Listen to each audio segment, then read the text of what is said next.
This was an especially powerful memoir. Why was now the right time to release this?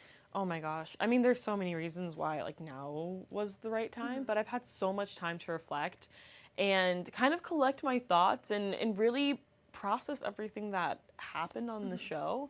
And I feel like now's the right time also because I'm now an adult, looking back at my experiences as a child, and I have a different perspective. And not only that, we're in a different age. I mean, in a post 2020 world, I feel like people are more open to talking about these types of topics of like race and these toxic environments. You know what I mean? So in mental health. So it's really important that I feel like I share my story, especially in this climate as well, with just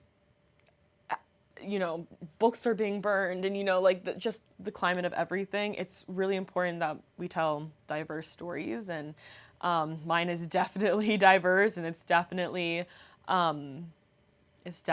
one that is impactful in my opinion. No, definitely. And speaking of that topic, you wrote in your book about how you had suffered some certain comments that were made about your race and also microaggressions that were made towards you.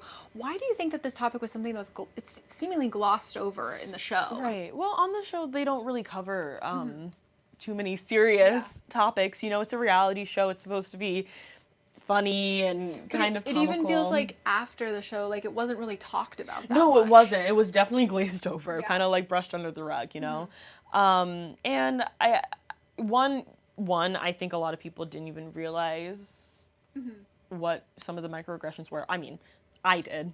I did. Yeah. My mom did, and I'm sure others looking in did see that, but I think a lot of people didn't realize that. But not only that, I think some people just didn't really care. And, they really tried to protect, certain people on the show.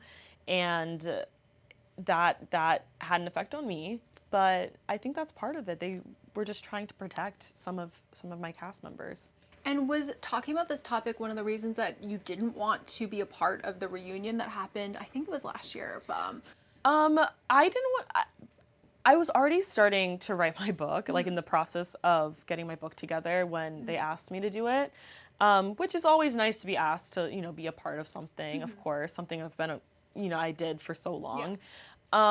But just didn't feel like the right thing. Yeah. Didn't feel like the right fit, especially with, I've been so far removed from reality and that world and having to be on all the time and having to watch what I say. And, there's certain things that I wanted to bring up, and I knew that they weren't going to bring that up. I knew that they weren't going to cover topics that I would want to cover because they're still going to protect, they're still going to protect people, But for me, I felt like it just wasn't the right move, especially since I was working on my book already, and even if I wasn't though, I just knew that wouldn't be a good place for me to go to and share my story, because it definitely would have been watered down, and it probably would have been cut out at some point too.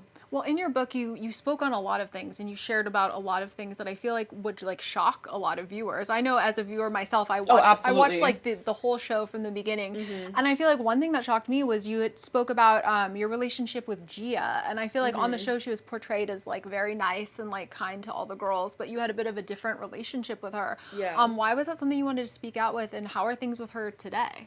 Yeah, you're actually the first person who asked me that. That's so funny. Yeah, well, Gianna and I had a very like interesting relationship. When I was younger, she was really hard on me, and like my mom had to talk to her at some point because it got really bad. And I already dealt with Abby. I'm like, I don't need to deal with another Abby. I've already deal with enough. And throughout the seasons, we actually ended up having a nice little bond, especially like the last couple seasons. She and I had a really good rapport together, which I really was thankful for. And we had like a good respect for each other. I don't like really keep in contact with her. There's no bad blood between the two of us. When you grow older, like you change and you grow out of and I can't speak for everyone. Everyone has different experiences with like everyone on the show. Yeah. But this is just mine. But my relationship with her, I mean, I don't keep in contact with her, but I every now and then, if we're both in Pittsburgh or at an event or something, I will bump into her every now and then, and she's always nice whenever I bump into her. Yeah. And I feel like you talked a lot about other relationships, like with your friendships with people on the show, that like started off maybe a little rocky, like with JoJo. You were that like things were a little bit tense, but then you grew closer as you felt you were both excluded from the group, and you really bonded over that, and you traveled together in some places. But how's your friendship like with her today? I feel like she's like in a new relationship. She seems pretty happy. Like, I don't keep up with JoJo that much anymore, but I'm really proud of everything that she's doing. She seems really happy, you know. For sure. She's killing it. But I haven't talked to her in a really long time. Yeah. You're both really busy. Like I mean, you were just at the Victoria's Secret fashion show. Yes, Can we talk about that really quickly? What was that like? Oh my gosh, also, amazing. you were serving the look. Like, you were serving it up. Thank you.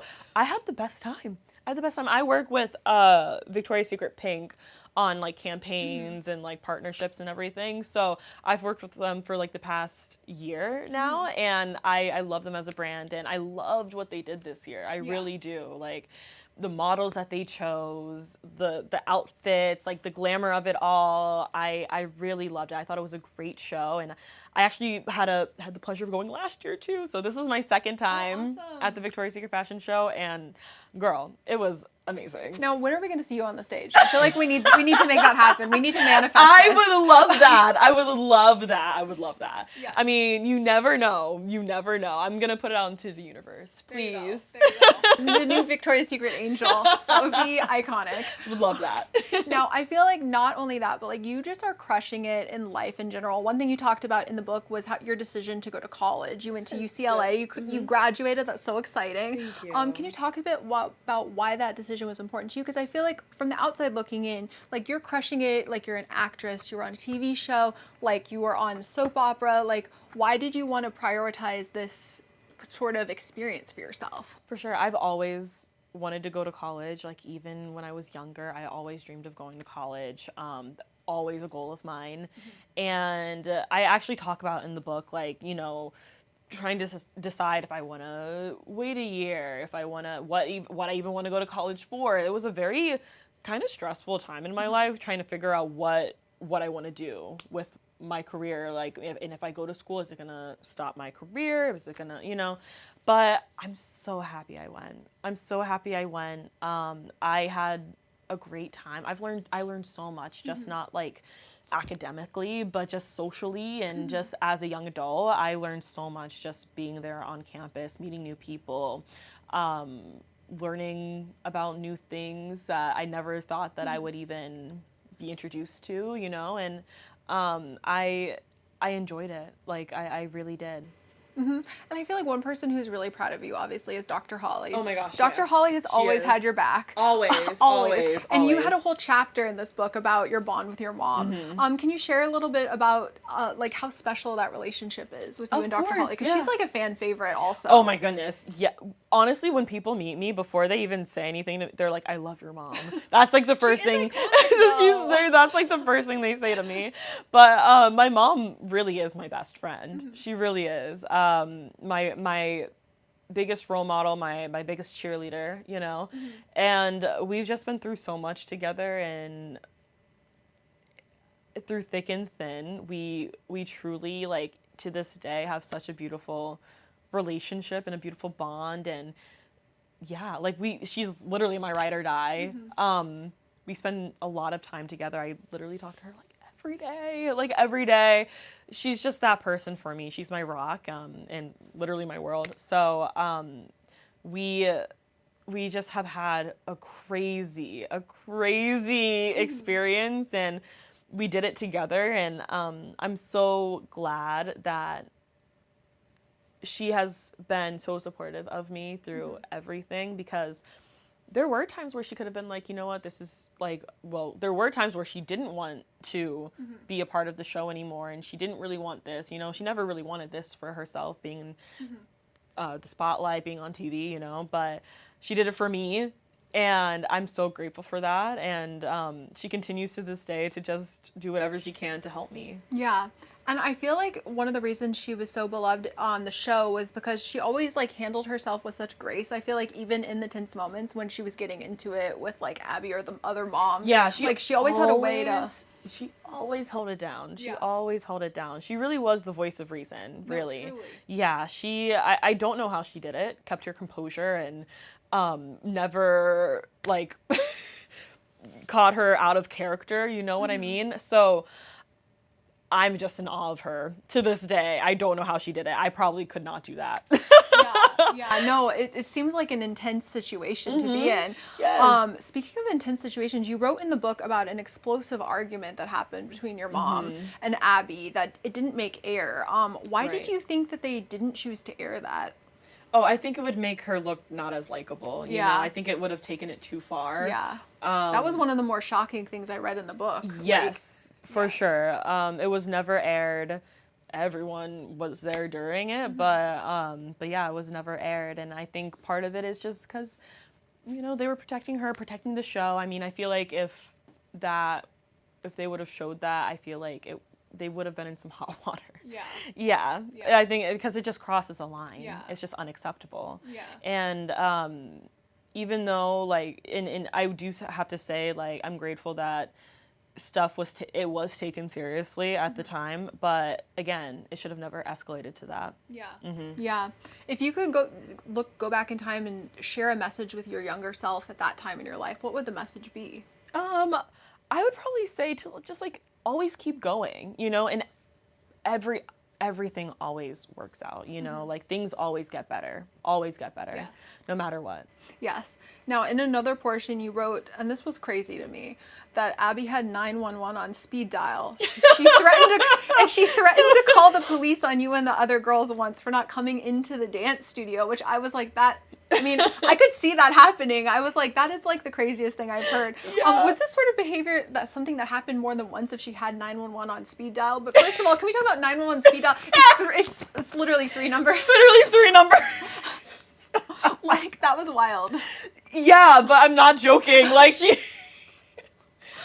really liked to call 911 a lot. That's crazy. It is crazy. That's wild. I don't even know what else to say. When I read that, I was like, oh my gosh. I know.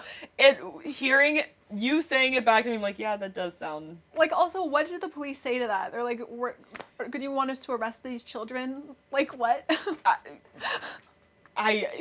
Actually, I don't know what would have happened. That was wild. Nothing, I guess. That was wild. When I read that, I was like, this tracks. I could see this happening. Right? Yeah, Yes. If you watch the show, you would be like, yeah, that makes sense. Yeah. After the Baskin and Robbins scene, I could see that happening. For sure. Now, a major moment in the series was when Kelly and Abby got into a physical altercation on air. You wrote about that, it being very traumatic. Obviously, you're a child when you're seeing this happening, and that it was traumatic for you and the other girls to witness. You wrote in that moment, it felt like people, and especially the moms on the show, couldn't be trusted. Can you share more about that moment and what it was like? Well, I feel like that whole moment showed a lot of true colors, you know, just the nature of the situation and seeing some of my best friends just like totally traumatized. And not really being able to do anything about it. You're just there and like you try to comfort them, but it's like you can't really do anything about it. And I can't imagine how they felt when that happened. And it's so crazy because, you know, it's like, it's a huge sound on TikTok and like, yes, everyone laughs at it. It's funny. It's like the iconic moment. But at the time, it was really scary. I mean, we were children. That's a very scary situation. Imagining your mom or your friend's mom. Yeah. Like, that's like... Yeah. And just seeing how some of the adults acted in the situations, how it even got to that place and how people, just like, you know, things would happen where the adults would make certain decisions or hide things, and all of this behavior was encouraged. All this bad behavior was encouraged. And I'm not even just talking about the fight, like before the fight, after, like it's just it was real. I had to realize really early on, and especially in that moment, I realized I was like, oh my gosh, like, yeah, I can't trust some of these people how I thought I could. You know, everyone's your friend up into a certain extent. Yeah. And that's not usually the way you should live your life and view your friends, but in that situation, because of how toxic it can be, because everyone is trying to fight for the top, because it's very cutthroat, I kind of had to see it that way. Yeah, yeah. I mean, you wrote multiple times, and I mean, the title of the book is Bottom of the Pyramid. It seems like it's like kind of set up to be this ultra competitive type of situation, not even just in the dance, but also to make more airtime. It feels like there was that type of thing. Absolutely. But on a positive note, you have a close friendship with Chloe. She wrote the foreword to the book. She did. She's been so supportive. Yes. What's your friendship like now? Oh my gosh, it's great. We're actually supposed to go see Misty Copeland tomorrow night Iconic. in New York for her last performance at AVT. I'm so excited. I'm obsessed with Misty. She's obsessed so with her. Amazing. She's one of my favorite dancers of all time. But yeah, so Chloe and I have had such a great relationship. We've been through so much together. I've known her since I was like 3 years old. So the fact that we can still be friends to this day really shows our friendship. It's grown over time, you know, and I'm so grateful for how supportive she's been through this whole thing. She has really encouraged me to kind of like tell my story and speak my truth. And you wrote that at one point, though, she did have to have a boundary with people on the dance team, including you, and she stopped speaking to you for a while because, like, when she left the show, she needed to create space for herself. Why do you think she made that choice at the time? I think she had to. I understand it now. Yeah. At the time, you know, she had left the show, and in order for her to heal and move on from it, she needed to disconnect from us. Yeah. You know, it's hard. You can't really be friends with someone who's still in it. I get it. Probably brings back memories. It's probably too much to handle, you know? Yeah. So I get it. I understand, because I've had to do the same with other castmates, you know? Sometimes it's too much and you have to cut ties. Yeah. Yeah, No. I don't take it personally. No, definitely. I also want to say you're crushing it on social media. Thank I feel like you. you're just like living your best life. Thank you. Like, what are some of your tips you would give to people who are younger, who look up to you, who want to like follow in your footsteps? Oh, that's so sweet. I feel like you have to like be your own like biggest fan. You have to believe in yourself. You have to bet on yourself every single time. Yeah, I feel like that's the best advice, and also to like know your worth. My whole book is about resilience and starring in your own life. So knowing your worth is key, you know. Don't let anyone steal your joy. Don't let anyone dim your light. No, that's beautiful. That's beautiful. I also know that like so many young dancers like look up to you and your story. Like, what does it feel like to see like those fans who are like, they've been following you since you were a kid, and now they want to be the same type of dancer that you've been? Well, it's an honor to even be like looked up to in that way. Yeah, I feel like I love being a role model to the youngins, I guess, because, you know, I wish I would have had someone that I could like look up to in that way. And I had certain people, but like, you know, I try to lead with love and nothing but it, you know, and it's an honor to even be considered as a role model. And I love to encourage, I love to inspire, and that's all I want to do, especially with like the young girls, young kids, just like in dance class, especially who look like me, who sometimes feel like they're the only ones, who maybe they feel excluded, maybe they feel overlooked, maybe they feel like, you know, like the odd one out.